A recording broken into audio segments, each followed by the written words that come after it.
All right, team. Welcome back to the Man Talk Show. Connor Beaton here. Today, we're going to be talking about the 5 steps that you can take to end your people pleasing. And I'm going to actually talk about what creates the people pleasing habit and sort of mindset and behavior.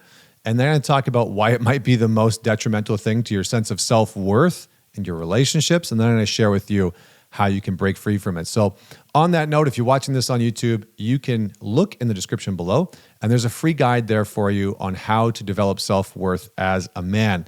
Now, I've seen so many men struggle with self-worth, and I've put together a great resource for you that is free for you to just work on that self-worth. So check it out in the description below. Okay, let's dive in. What the heck is people pleasing? Why does this even matter? Why is it so important? Why do so many people struggle with it? Well, first and foremost, people-pleasing is really an attachment-based issue where you learned in your childhood, growing up, in your family system, that other people's needs were more relevant and more important than yours. You may have learned that in order to get your needs met, you actually had to over-prioritize somebody else's needs. You had to make mom happy and ensure that she was fully taken care of. Or you had to, the very common one is, you had to make sure that everything was perfect for dad in order to get a good job, or like a little bump on the shoulder. So people pleasers are sometimes people that have grown up in an environment where love was performance-based, love was very conditioned and conditional on how well you performed. And so you learned that in order for me to get my needs met, I have to perform perfectly in my relationships in order for me to get any type of love or validation or acceptance or appreciation. I just need to perform really, really well, which causes you to overfunction in the relationship. And that overfunctioning is sort of this chronic frenzy where you are constantly trying to take care of the other person so that hopefully it'll be reciprocated. And that's really the dynamic for a people pleaser. I'm going to do this for you so that hopefully it's reciprocated. And sometimes with people pleasers, they don't say what they want. They don't say what they need. You might find yourself being this sort of hoping that your partner is a mind reader, right? Like maybe my wife will, through osmosis, figure out exactly what I want and need if I just take out the garbage right on time and wash the dishes and, do all the things for her, solve her problems and file her taxes. And maybe then she'll figure out what I want and need. So that's kind of in the mindset of a people pleaser. Where it comes from is, there's many, many, many different versions of this. I've given you a couple of them. One that I wanted to speak on specifically is when, there's actually 2 I'm going to speak on specifically. One is when you as a boy were parentified. So meaning you were put in a position where you had to take on more responsibility than you should have as a boy, right? You're paying bills at like 8 and 9. You are having to take care of siblings and really oversee them, in ways that you absolutely should not. Maybe you had to dish out punishment or whatever it is, but you are put in a parental role. The other one that I want to talk about is if you as a boy grew up in a household with a single mom. Now, caveat to this, obviously there's some phenomenal single moms out there. This isn't to hate on you, okay? That said, many of the people pleasers that I have seen that are men, many of them, it is because of this dynamic with mom. And in the single parent household, in the single mom household, what can happen is a couple things. Number one, that mother may have struggled, your mom may have struggled to know how to deal with your intensity and your energy. And so she shamed the living bejesus out of you and she guilted you.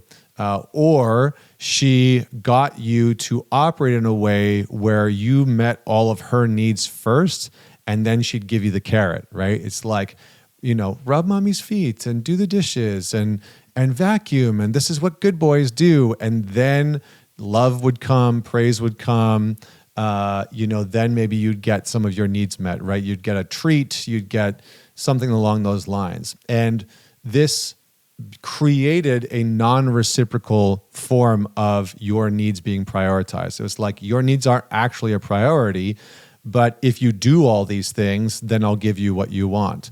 And that can happen quite a bit with the mother-son dynamic, because things like disciplining that boy, getting him to take risks, etc., can be quite challenging for a mom. And there's research to back this up, right? Generally, kids give mothers like 800% times more difficulty than they give dads.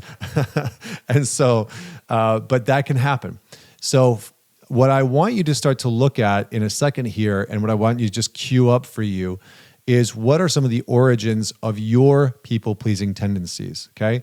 When did you have to sacrifice or shut down your own needs and wants? Maybe whenever you expressed what you wanted or needed, it was made fun of, you were ridiculed from your parents, maybe they would guilt you, maybe they would blow up, they would get angry, you would say, hey, I want to watch some TV tonight, and they would rant off about how terrible you were that day. And so you didn't get to watch it, but you basically learned that your needs had to get put on the shelf. So when did you start to learn that your needs had to get put on the shelf, that they were not a priority? And two, whose needs did you have to prioritize growing up? Whose needs were sort of the black hole of the family, or they were the sun? All the needs sort of revolved around them. The last thing that I want to say is that you might be a people pleaser, and I didn't say this part before, but I think it's an important asterisk to sort of put in. You might be a people pleaser because of some very real trauma in childhood that sort of diminished your sense of self-worth, and with your self-worth coincides our needs.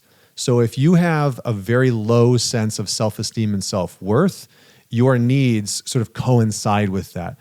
And so the thought that you should ask for what you want, or ask for what you need, or even pursue those things may have been interrupted because of some trauma, whether you experienced some type of abuse, or really severe, or just real neglect, or some type of abandonment happened that caused you to think, I'm bad, I'm wrong, I caused this, and so what I want doesn't matter because I'm bad, or I'm a bad person.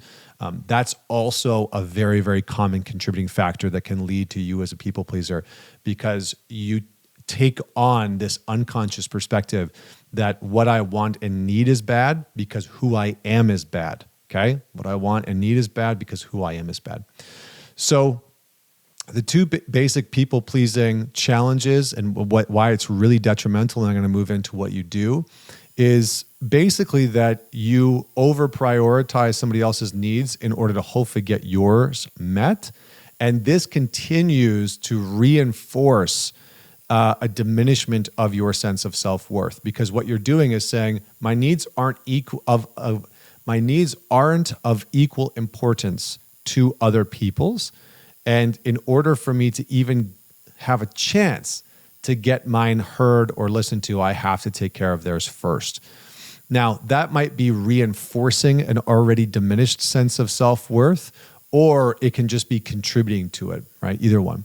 So what do you do? How do you start to break out of this? Well, number one, like I was saying before, begin to understand the origins of your people-pleasing tendencies. So number one, where did it come from? Who contributed to it? When did you learn that your needs were less important, and whose needs did you think were of most importance? Whose needs were the most important in your household growing up? How did you try and get your needs met growing up? What would happen when you tried to get your needs met growing up? What would happen if you wouldn't meet your primary caretaker's needs, okay? Now, what I want to say is that in most family systems, there's usually, not always, but there's usually like one culprit, either mom or dad or a step parent, that is really like their needs are the one that matters most to everybody else around them. So I want you to try and identify the one person whose needs really did matter, and everybody had to cater to them or take care of them, because otherwise the system would fall apart or all hell would break loose. That person would become unmanageable. So really get a sense of who was that person whose needs we needed to cater to or I needed to cater to. Number 2, identify your people-pleasing triggers and tendencies. So what activates this desire inside of you to people please, to park your needs and over-prioritize somebody else's? I'm going to give you 2 things that I've seen quite commonly, and then you have to explore more on your own. But number 1 is anytime that there's a sign of conflict, usually people pleasers will try and resolve that conflict by over-prioritizing their partner's needs or the other person's needs. And second is when the other person is disappointed in them, or when you think that somebody else is disappointed in you, a boss, a friend, your girlfriend, your wife, et cetera, your partner. In those moments, you probably move into a place of let me take care of everything for them to try and make up for the fact that they're disappointed in me. So this is going to give you some insight into step number 3 or 4 here in a second. But then start to look at the tendencies. What are your tendencies? What do you do to try and meet other people's needs so that you get yours reciprocated? Is it a tendency of yours to not communicate what you want and need and hope that they just figure it out? Is it a tendency that whenever you're trying to meet your partner's needs or your girlfriend or your wife's needs, that you are, spending money that's beyond your means? You're saying yes to things that you don't want to. So what are the tendencies that show up? How does your people pleasing actually show up? What does it look like? What does it sound like? You might have a phrase like, yes, honey, or yes, dear, or whatever it is that you hear yourself say whenever you're moved into that people-pleasing habit. So start to identify, what does my people-pleasing tendencies look like, sound like, what do I do, what do I say, and really start to flush some of that out. The next step is to practice saying no. Start to practice saying no. You probably heard this, this sort of cliche saying that no is a whole sentence. But what I want you to start to do is start to say no to just the small things first. Little things like, hey, do you want to go for Thai food tonight? Check in with yourself. No, actually, I don't want that at all. Not interested in Thai food tonight. So start to say no to small things, and then you move up to bigger things, right? Do you want to go on the trip this year to whatever, right? Lake Tahoe. I don't know why that was I've never actually even been to Lake Tahoe. Maybe I secretly want to go. Maybe that's the thing. But start to say no in small ways and then in larger incremental ways. The next step is prioritize your own needs. Start to prioritize your own needs. And as you do that, and this might be a challenge for you at first because you might not know what your needs are fundamentally. But there's some very basic things. What type of connection do you want? What type of communication do you want? What type of intimacy do you want? What kind of shared experiences do you want to have? What type of adventures do you want to go on? What types of experiences do you want to have? All of those things can be very helpful, right? Like for me, I'll give you an example. When my wife and I got married, we were talking about our honeymoon, and she was like, I just want to go lay on a beach. And that's all that I really want to do. And I was like, I don't really have any interest in that at all. I want to go climb a mountain. And I really wanted to go and hike up in Patagonia in Chile, Torres del Paine. And so we accommodated one another. We actually didn't end up on a beach at all. We ended up going to Buenos Aires, but it was hot as hell there. So, kind of worked out. But we ended up spending the first week literally climbing some mountains in Torres del Paine. It was absolutely beautiful. My wife had a phenomenal time. She had some resistance to it at first because she wasn't sure, because she had never done anything like that. But that was me really prioritizing, here's what I desire. Here's what I would really like, and voicing that. And it took a while for us to talk about it. It probably took a month or two for us to decide what we were going to do for our honeymoon. And part of that was like, well, where do we want to go? And what do we want it to look like? My vision was, intense at the base of the mountain. Her vision was, hell no, not on our honeymoon. And that was totally fine. Where we stayed didn't matter as much to me as the fact that we were going to go and do it. So you have to start to communicate, prioritize your own needs, and you have to prioritize your own needs in the things that you need to do for you. So what do you know you need to do for you that you are chronically compromising? Maybe it's going to the gym, maybe it's journaling, maybe it's meditating, maybe it's calling your parents once a week. I don't know what it is for you. But what are the things that you consistently seem to put aside in order to try and appease somebody else? The next piece, the last piece, is start to set and establish some very clear boundaries. Boundaries teach other people how to treat you, okay? And the hallmark of the people pleaser is that they don't really, not that they don't have a sense of who they are, but they struggle to know who they are. And this is what I have seen so many times. People-pleasing men very often struggle to be able to identify whether or not they're in the right relationship with the right person. And that usually happens because there's no boundaries in place.